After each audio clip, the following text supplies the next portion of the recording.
Welcome to It's Our Money with Ellen Brown, a look behind the curtain of global finance and monetary control with one of the foremost experts in the field. Author of the bestseller Web of Debt and the Public Bank Solution, Ellen Brown's groundbreaking work began the movement to create new American public banks. We'll look at issues surrounding the world of money and the systems and powers that control it, as well as the progress being made on the public banking frontier. The program is underwritten by Public Banking Associates, a national consultancy of experts advising government leaders pursuing creation of their own public banks at publicbankingassociates.com. A lot of the wealth that accrues to the very wealthy has been plundered from the commons. It's been plundered from the ecological commons or the social commons. Even if they don't acknowledge the commons, they certainly benefit from it. The more wealth people have, the more disconnected they are from the commonwealth, from the community, from authentic relationships. Privilege and wealth is a disconnection drug. So, part of my message to people with tremendous wealth is, how much do you really need? And how is this wealth actually keeping you apart from the rest of humanity? And my invitation is, come home. Wealthy folks, come home. Bring your wealth out of the shadows. Help build a public banking sector. Help build vibrant community economic institutions. Help build the commonwealth. That's our very special guest today, Chuck Collins, who's just published his latest book entitled The Wealth Hoarders: How Billionaires Spend Millions to Hide Trillions. And he comes to the subject having done a rather remarkable thing. He gave away his family inheritance to the Oscar Mayer Wiener fortune to engage the world on a much less privileged level. He now is on the faculty of the Institute for Policy Studies and an expert on systemic inequality. We're very pleased to be talking with Chuck Collins, a senior scholar at the Institute for Policy Studies in Washington, D.C., and a national expert on economic inequality, tax policy, and class privilege and power. He is the author of several popular books on this topic, including his latest 2021 book, The Wealth Hoarders: How Billionaires Pay Millions to Hide Trillions. It explains in plain English how wealth hoarding works and explores how we can stop this corruption.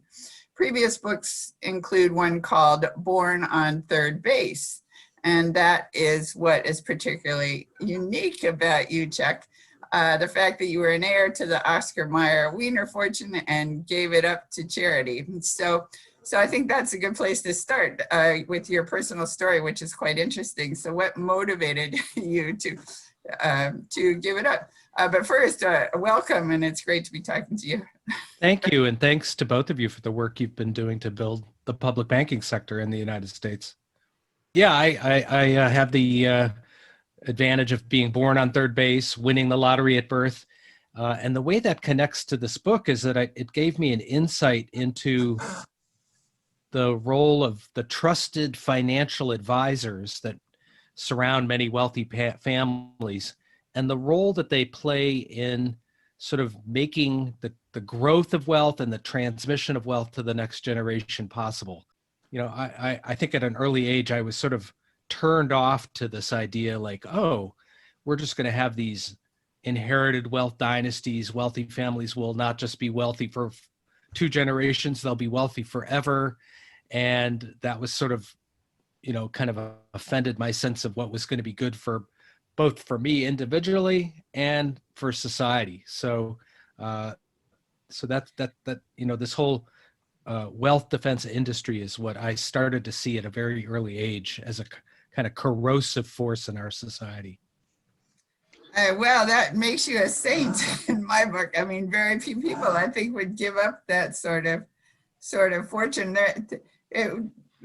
People would be envious, of your position. So there must be something uncomfortable about being in that position. I'm just interested in your sort of personal feelings. Yeah, I think if I think I was attuned to the growing inequalities in America. I grew up in a really wealthy suburb of Detroit, and so I just remember going across the sort of class and race lines back. I'd go to the Tiger Stadium to watch a baseball game, and you'd drive into Michigan Avenue in Detroit. And so even at a young age, I was like, whoa, this, in 1967, there was an uprising, the so-called riots in Detroit.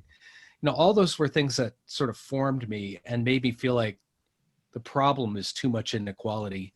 And I don't think what I did was particularly saintly or even, risk-taking, because the reality is when you grow up with multi-generational advantage, the money is just part of the package, but it's not at all the whole thing. I mean, I had so many other advantages flowing to me that I come to appreciate, since I don't have the money.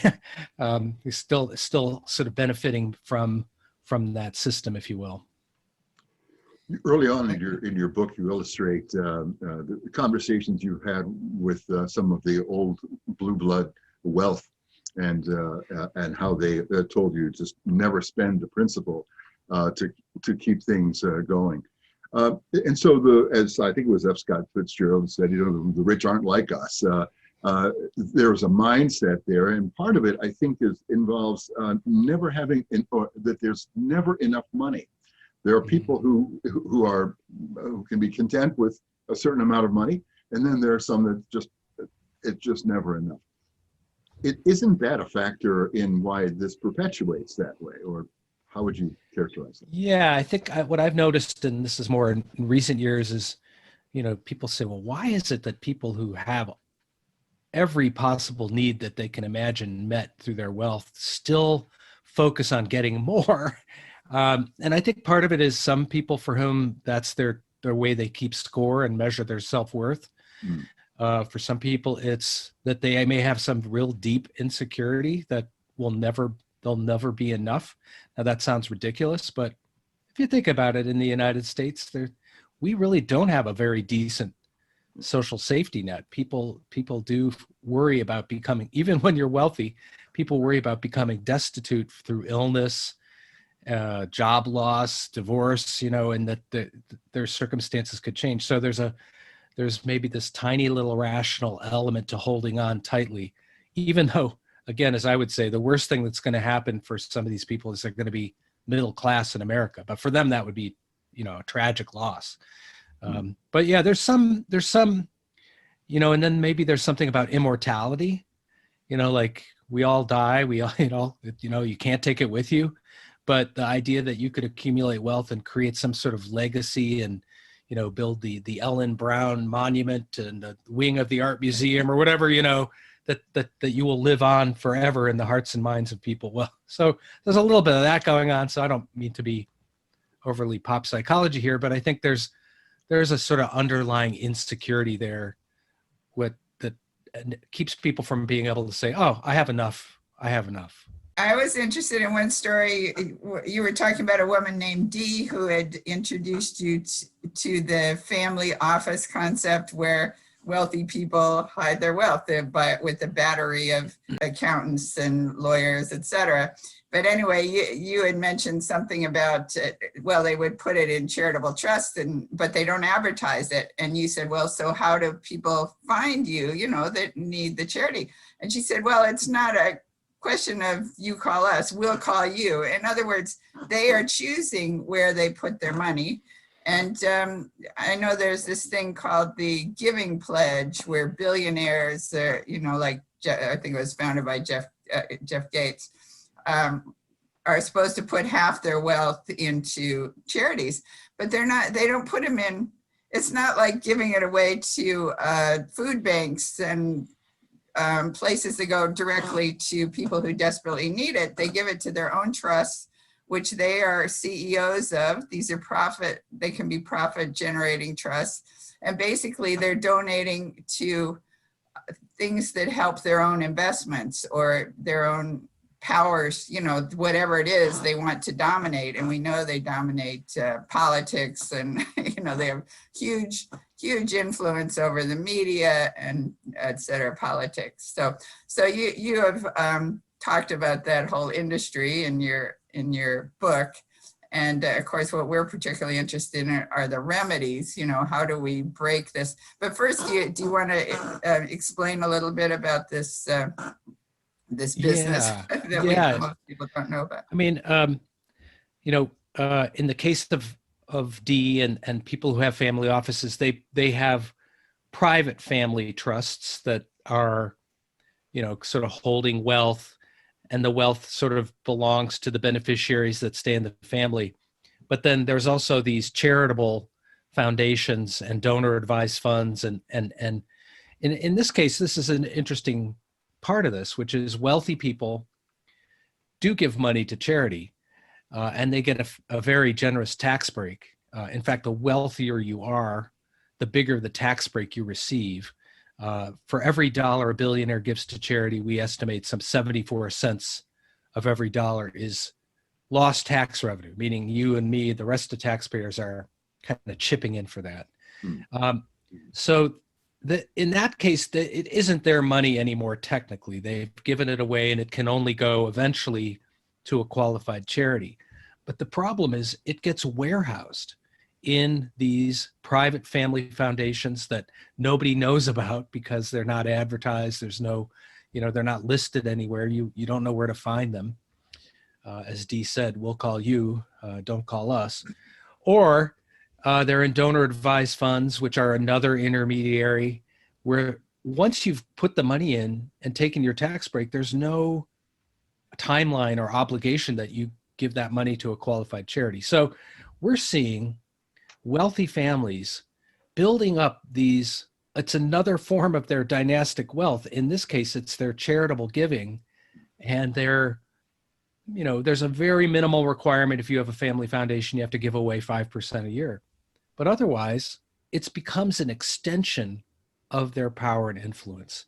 And I don't write enough about that in this book, but we do a lot of research at the Institute for Policy Studies on how philanthropy and charity are kind of being corrupted by big donors. Most people, when they give their money away, they give it directly to the charity. They give it directly to the food bank. The wealthier you are, the more likely you are to put it in one of these donor-controlled intermediaries. So that's troubling because, we're subsidizing. That's our tax dollars at work, and it's just sitting there, not going out. And particularly during a pandemic, when we really need that money to kind of help these local nonprofits, it's even more morally reprehensible that it's just piled up and not going anywhere. Right, and you've pointed out, I think, that the billionaire class, their wealth has gone up by a third or something just in the last year, which is shocking.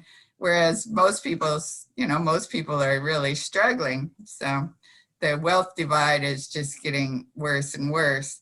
And then you've talked about remedies. There are a couple of bills that are promising. I know, of course, our thing is public banking. And so in 2008, 2009, they came out with regulations, but the regulations are oppressive to the smaller banks. And so the smaller banks didn't have the staff to do it, like reporting, et cetera. So they'd wind up selling out to the big banks. So these regulations were something that only the big giants could handle and the smaller ones couldn't. So we don't want to put taxes on businesses or whatever that's going to hurt the little guy. So what do you propose on that? I know Elizabeth Warren had a good bill that you promoted in one article, or has. Well, I do think, there's how do you build up the good?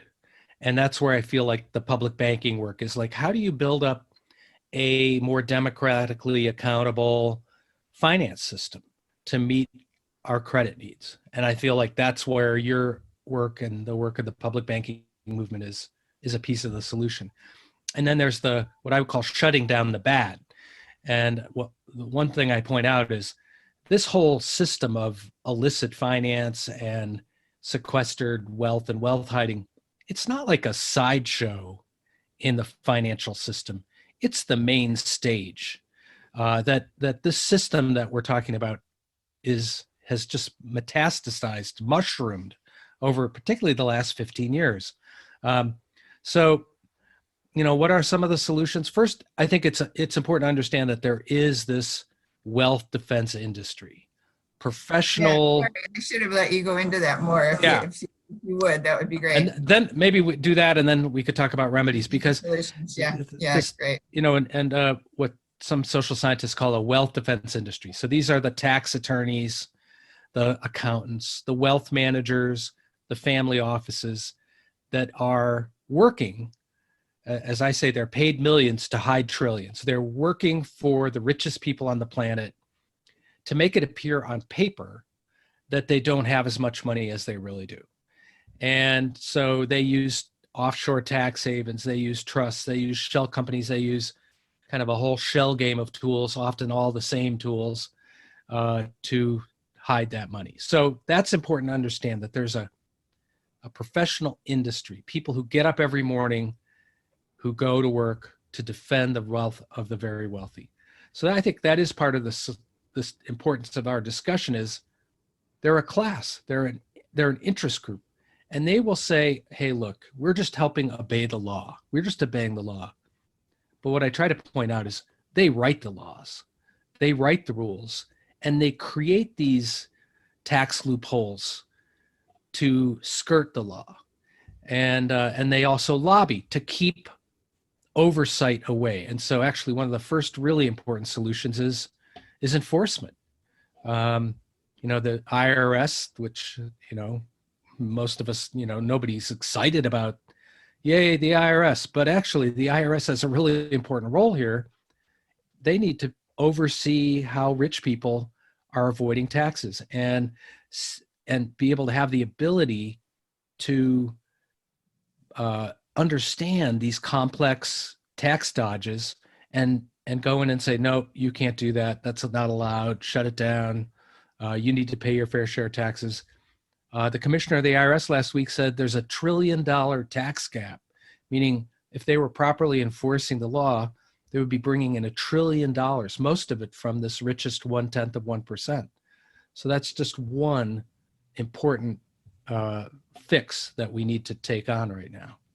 On that aspect of public policy, it was a wonderful study done a couple of years ago out of Princeton Northwestern saying that, the public interest was statistically insignificant in evidence of how public policy gets created. So as you say, money makes the policy.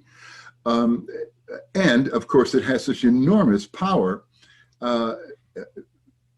Obviously, they're not willing to put a stop to it. So what are we looking at here? I mean, some will say, well, it almost just has to be a revolution before. So it's going to be, they have the money. We like to say they got the money, but we have the people. Is that really a viable sort of a standoff? Yeah, I think, well, you're pointing out a really unfortunate thing, which is our political system has been captured by these big money interests. And it's not necessarily that they have an affirmative agenda. In fact, a lot of their agenda is to stop good things from happening. And that's often the case. If you think, well, the people, what is it that most people want? Well, we want to have a much higher minimum wage. Most people would like to live in a society more like Sweden than the United States, where there's sort of a social safety net, where you don't become an indentured servant if you go to college, where there's no college debt, and where rich people pay their fair share of taxes. And because of our current political system, they've blocked those changes, even where 70-80% of the population support, Senator Elizabeth Warren's wealth tax idea, which Ellen, you were alluding to. That's including a majority of Republicans support this important idea, and yet it's being blocked. Now, I'm actually optimistic right now that there are cracks in that system. There's certainly cracks on this topic that we're talking about, meaning that there are people who work in the wealth defense industry who are starting to defect, who are starting to say, no, I don't want to give my whole life work to just helping rich people get richer. Some of them are leaking data. Some of them are exposing some of these tax dodges. So that's cracking. And you see President Biden say, no, we should have an infrastructure bill, and it should be paid for by closing down these corporate tax loopholes. And you have Janet Yellen saying we should have a global corporate minimum income tax. And more and more people talking about enforcement, what we were talking about earlier. So, it's starting to look like the pressure is building, and that fascinating polling information said 45% of the population support the president's infrastructure bill. But when you put it together with something that cuts down corporate tax abuse and corporate tax shelters, the support goes up to 65%, meaning it's actually more popular when it's connected to something that taxes corporations and the wealthy. So that, I think that tells us the times they are changing a bit in a good way. Yeah, that's good. And that's actually understandable because a lot of people are hesitant about the government just printing money to, or, just going further and further into debt in order to fund infrastructure. Of course, what we're supporting and I've written about and we've talked about is the National Infrastructure Bank bill where it would be on a Roosevelt Reconstruction Finance Corporation model where basically it wouldn't cost the Treasury. But anyway, there's all that. Yeah, agreed. An even better approach. Yeah. Sorry? An even better approach. What the infrastructure bank. Yeah. Elizabeth Warren's bill would tax, I think it was 2% on people with $50 million or more and 3% on billionaires. So that's not going to hurt even ordinary millionaires. Like it used to be when I was a kid, if you were a millionaire, you were like really rich. And nowadays a millionaire is kind of ordinary. But up to 50 million is definitely, they can afford to slough off 2%, you would think, without hurting. Absolutely. I mean, actually, there's a bunch of tax proposals that I think should be on the menu, and that people with, unless you're in the top 1/10 of 1%, we should raise the first 5 or 6 trillion in new revenue from that top 1/10 of 1%. There's a proposal called a millionaire surtax, which is a 10% income tax surcharge on incomes over 3 million, whether the income comes from capital investments or from work. That would raise 660 billion over 10 years. You could have a very targeted capital gains tax. Just treat capital gains as ordinary income above a certain level. Senator Sanders has proposed an inheritance tax or a estate tax that closes down some of the worst loopholes in the current system.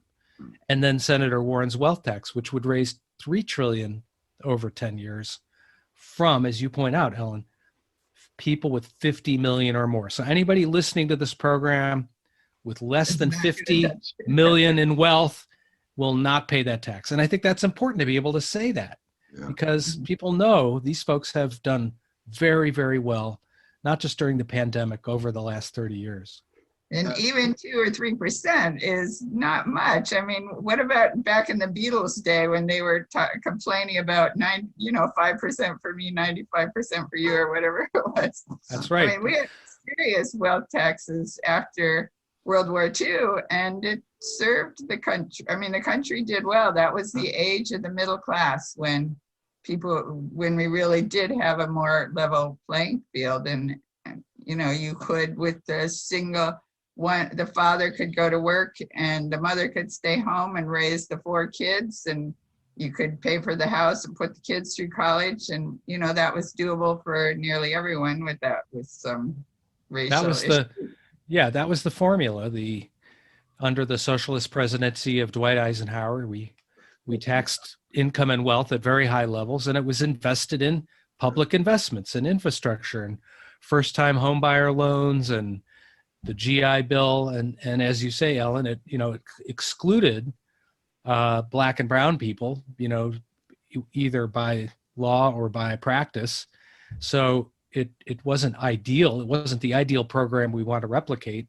But a lot of white people's families got on the wealth building express train to building the middle class. And if we could do it without racial exclusion, it would be a good formula. Tax the wealthy. This is the Nordic countries. Tax high incomes, tax wealth, invest in public goods, invest in higher education and access to job training for everybody. So you don't, you lose your job, you go back and get retooled and reschooled, but you don't have to go into decade of debt to be able to learn new skills. That's possible. I'm curious about your view about AOC's comment that there shouldn't be any billionaires, that they shouldn't be allowed to be a billionaire. That doesn't fit the American dream, whatever that's supposed to mean. But what's your feeling about that? 999 million would be enough for me. Yeah, you could get by on that. Yeah.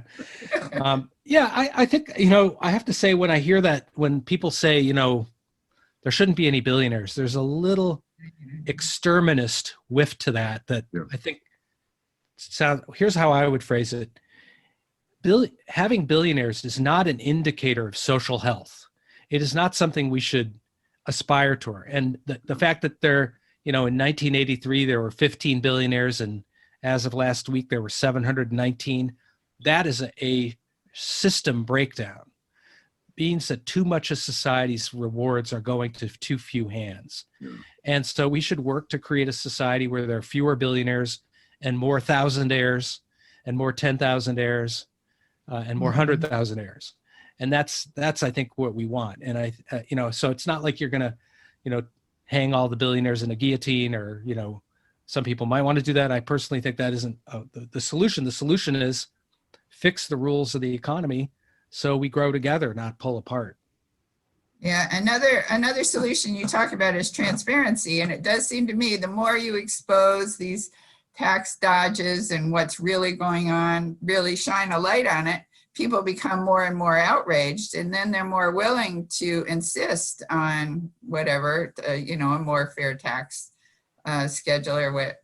Yeah, so that's what you're doing and I'm doing. What we're all trying to do is expose what's really happening and get the people riled up so that we will see some change. Yeah, and actually, a very interesting thing happened at the end of last year. Congress passed something called the Corporate Transparency Act. It was part of the Defense Authorization Act, and Trump signed it into law. What does that do? It requires, corporations to disclose who their real beneficial owners are to the Treasury Department, something that people have been working on for 10 years. That is really important because right now you can incorporate in Delaware and you don't have to say who the owners are. And there's a lot of illicit finance and shenanigans that happen because these corporations not only have privacy, but they have complete secrecy from law enforcement. So in a lot of our cities, all this luxury housing that's being built and purchased, no one knows who's buying these units. It could be a Russian oligarch. It could be some dictator from Africa who stole money from their own people and is bringing it here. There's all kinds of ways in which transparency would help, including country by country reporting. So a lot of global companies, they play all kinds of games with their wealth and their income. But what if every country disclosed, here's what Apple pays in our country, here's what Amazon pays in our country. And so all these countries can get together and say, yeah, okay, we need to have a fair tax system globally where these multinational companies can't play these games.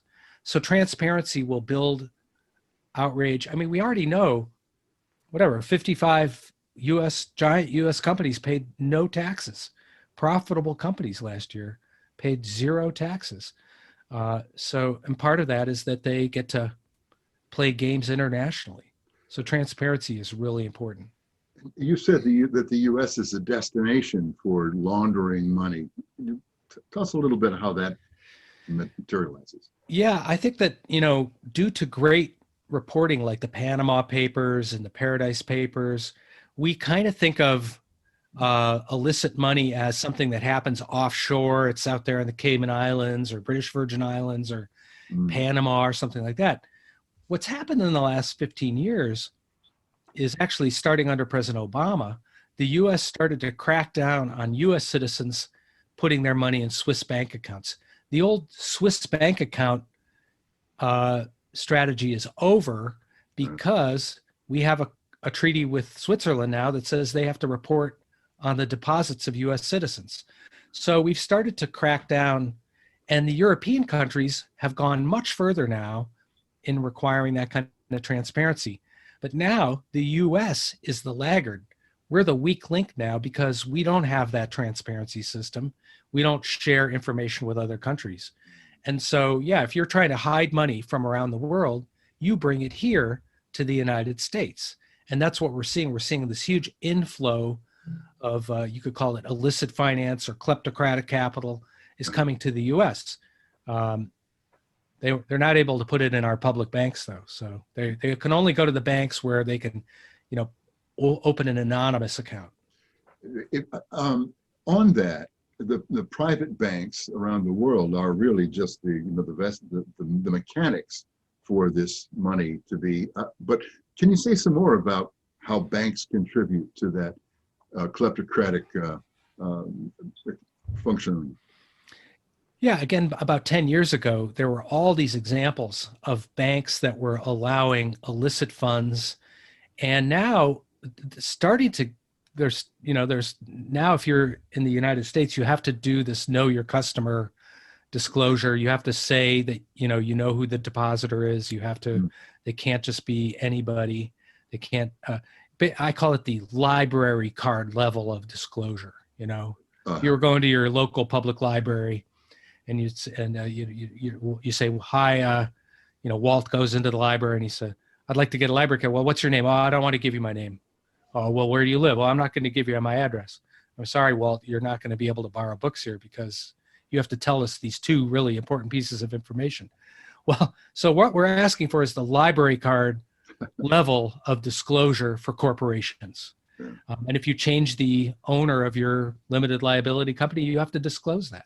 And that would help us, and banks would have to follow that. So when you open an account, well, who are you? Who's the real owner of this account? If you're a limited liability company or some corporate entity, every year you have to file an annual filing. Oh, the ownership composition's changed. Now Ellen is one of the owners,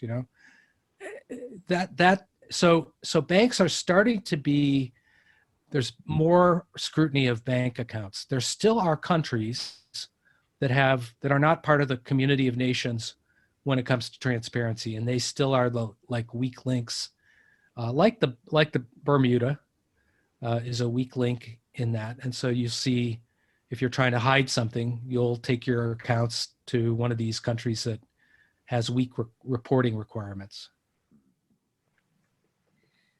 I'm really interested in the mindset of, giving up your wealth, or it does seem to me the more we have disclosure and transparency and so forth, and people realize that, that they really don't want to be, they realize the virtues of doing the right thing, et cetera. But I don't know if you have thoughts on that. I mean, you obviously did it. So how do we get that mindset to infect other people? Well, what I did was rather unusual, but I think there are a lot of people who believe that to have a healthy society and a healthy economy, they can't hide their money. They need to pay their fair share of taxes. This whole network, the Patriotic Millionaires Network, is a great example of that. Mm-hmm. They're publicly out there saying, we should pay more taxes.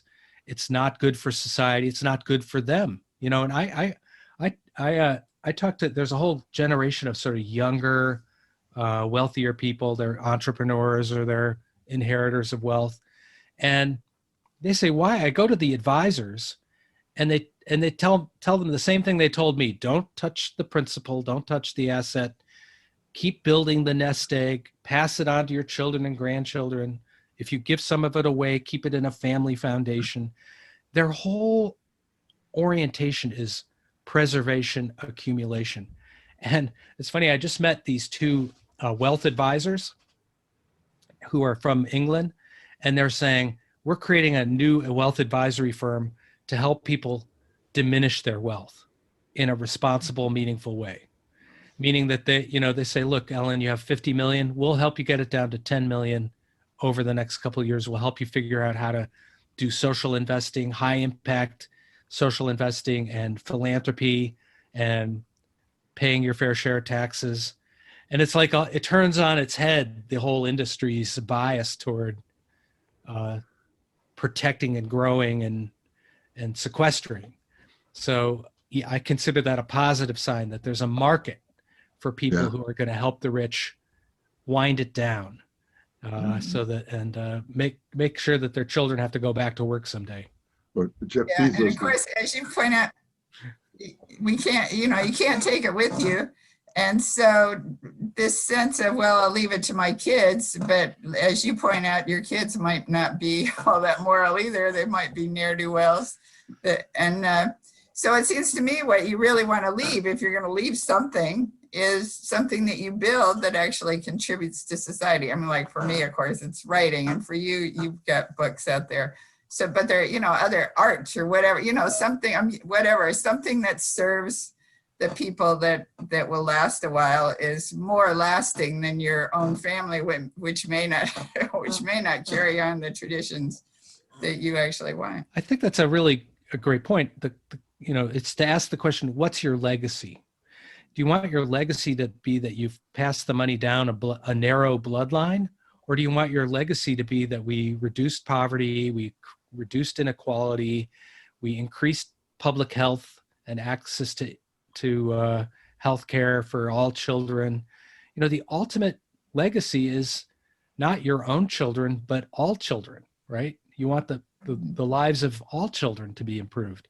So it's changing the metric a little bit about what your legacy is can change how people look at this. And that's, or in the case of some families, it may be that the wealth grew or was extracted, but there was harms caused along the way.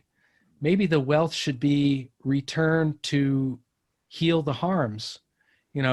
I saw this with the Rockefeller family. They've acknowledged oil seemed like a good idea in 1910, but now we know excessive burning of fossil fuels is bringing us to the brink of ecological ruin.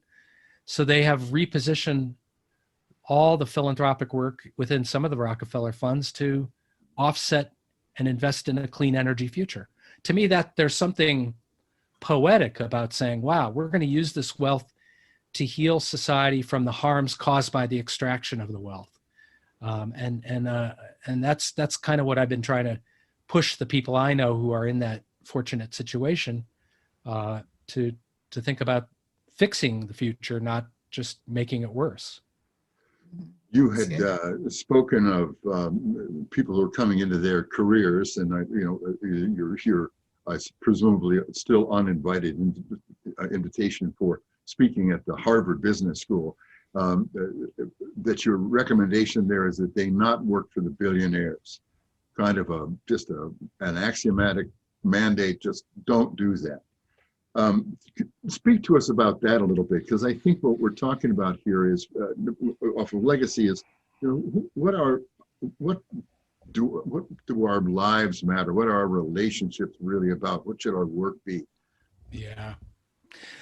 Part of this comes from having interviewed all these people who work in the wealth defense industry who are miserable, who realize that, as the poet Mary Oliver says, how do you want to spend this one precious life that you've been given? And that they spent 30 years of that precious life helping the rich get richer, or they've told themselves, well, I'm just helping this family, but they've come to realize, okay, they're helping one of the richest families in the world at the expense of all the other families. And what I've noticed is young people today go to, they get into something like the Harvard Business School. They may have to take on some debt to get there, but more they're thinking, okay, I'm going to get a really good job and I'm going to be able to support my family and I'm going to be able to have a really high lifestyle. And they get locked in to a level of consumption because they're earning, they graduate and they're paid $250,000 in their first year out of business school. And next thing you know, they've got some very high fixed costs and they're in this soul-sucking, mind-numbing job of just helping some billionaire get richer. So in my mock commencement speech, although it's not too late to be invited, I guess, for May, in my mock commencement speech to the Harvard Business School graduating class of 2021, I just say, look, there's so much more meaningful work to be done.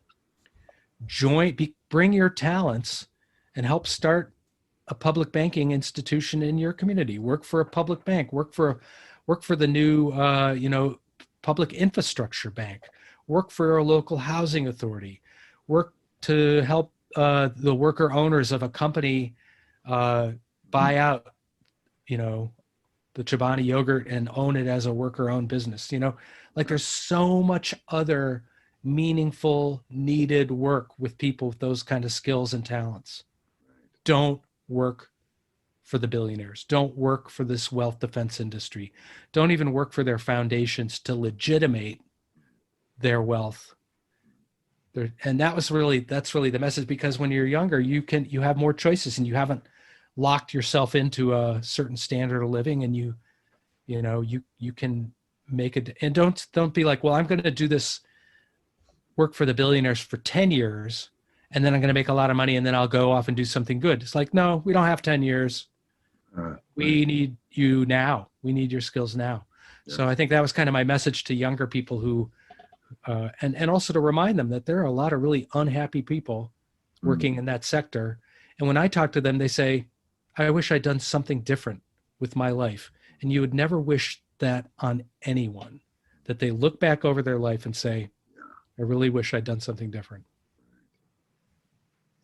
Yeah, I remember reading I don't even remember what it was, but it was just a woman talking about what a fulfilling life she'd had, and she'd met the man of her dreams, and they'd had kids, and they traveled all over. It turned out they were migrant workers, traveling around picking fruit or whatever, but that was fulfillment to her. It's all relative. And my ex-husband worked, we were both lawyers in Los Angeles, but he worked for a very high-pressured firm doing bankruptcy law, and he finally quit, and he wanted to go abroad, so he took a job with USAID, but then they offered him head of the department and a raise and all this stuff.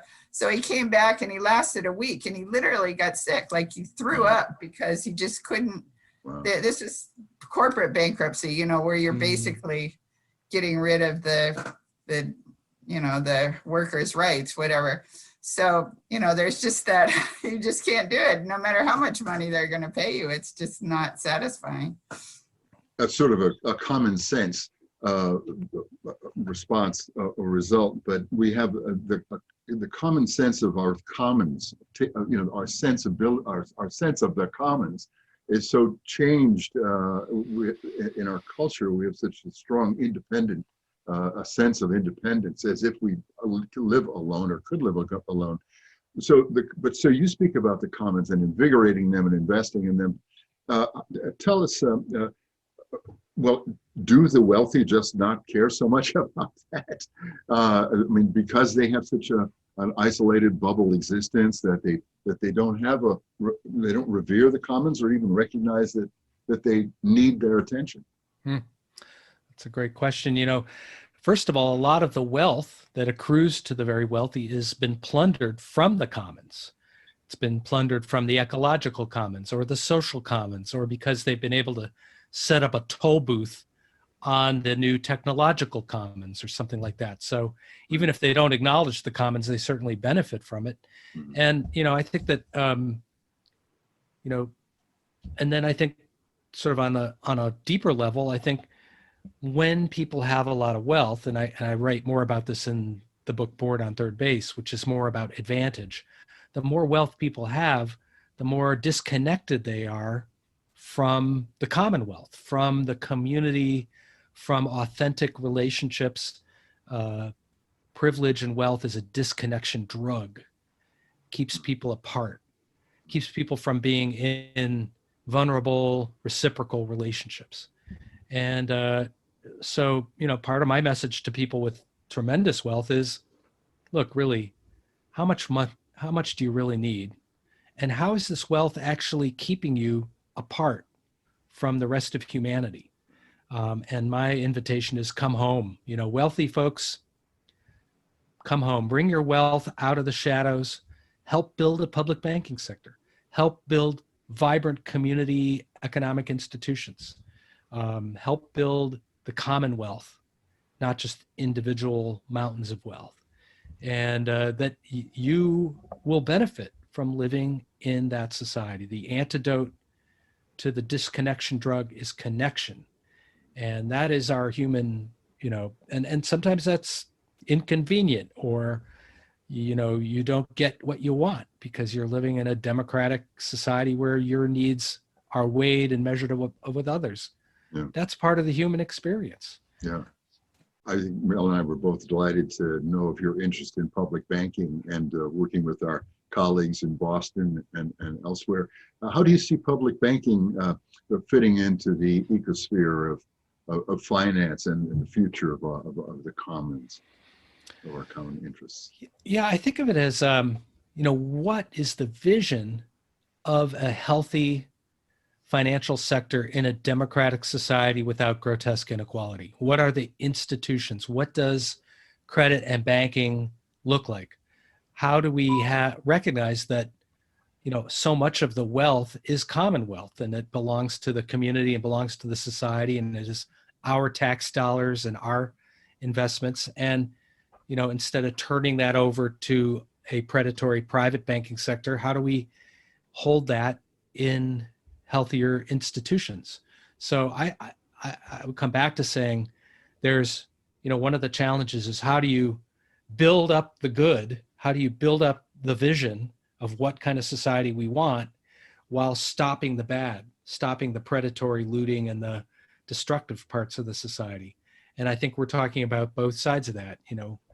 A public banking system is where we want to be. And it's very hard to do that in a society with this whole shadow banking, predatory finance system, speculative finance system. So we want to shut down the casino economy and build up the healthy real economy. And that's where I think what we're talking about here are two parts of the same strategy to get to the same place. It seems to me that the more money you have, the more you become afraid of other people because they might climb over the walls and try to take it, so you become more defensive and more, maybe your family dynasty means more because everybody else is sort of an enemy that's trying to, you are the community and, you relate to the community and you're touched when other people are hurt because you can relate to that. Yeah, and I think my experience is wealthy people know how unsustainable this current economic situation is. And that, let's just say we stay on the same trajectory that we've been on for the last 40 years, stay on that trajectory another 20 years. Where will we be? And it's going to be not the kind of society most people are wanting to live in. We're going to become more like Brazil, where you've got this super rich elite living behind walls, taking their kids to school in their bulletproof Mercedes-Benz with bodyguards. You're going to have a shrinking, precarious middle class hanging on like a little barnacle.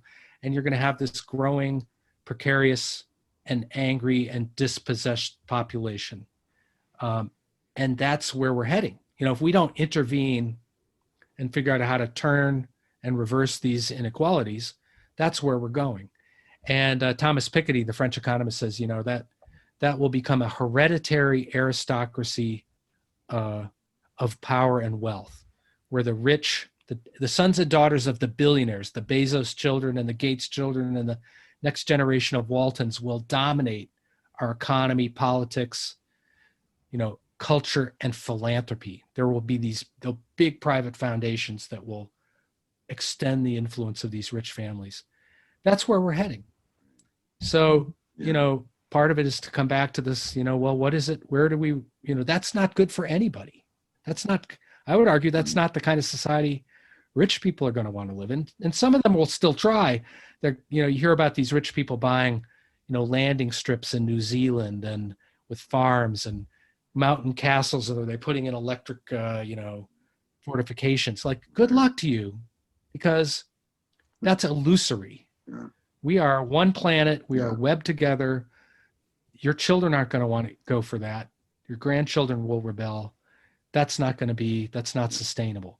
The real path forward is to rejoin humanity, bring the wealth of the commons that you've alluded, bring it back to the society, invest it in ways that create equality and harmony and health for everybody.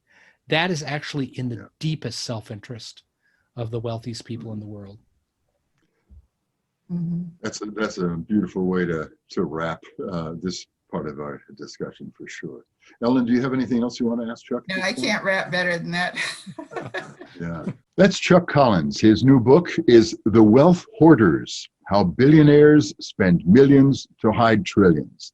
You can find out more about the wealth defense industry and Chuck's book at wealthhoarders.com. And for more information on the impacts of wealth inequality, we suggest you go to inequality.org, which will talk about Chuck's book, but also many of the related issues that are there. We would encourage you to get your book from Chuck at your local bookseller, if at all possible.